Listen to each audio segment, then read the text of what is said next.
Vatra, voda, zemlja.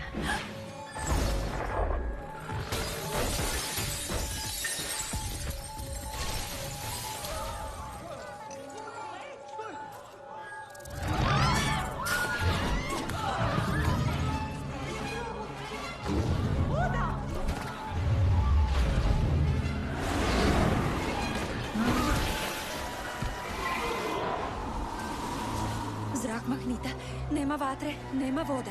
Sljedeća je zemlja. Moramo pobjeći.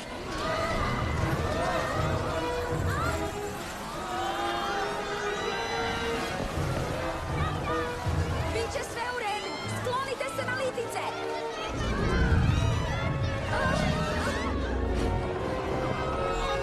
Otpuhat će me! Imam te!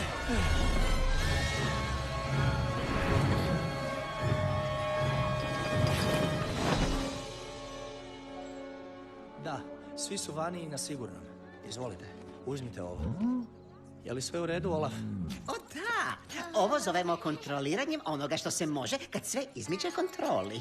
Ček, ne razumijem. Već neko vrijeme čuješ glas i nisi mi to htjela reći. Nisam htjela da se brineš. Obećala smo da između nas dvije nema tajni. Daj, objasni mi što se događa.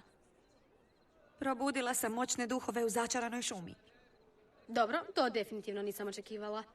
Ček, u onoj začaranoj šumi, o kojoj nam je otac pričao. Da, Zašto si to učinila? zbog tog glasa.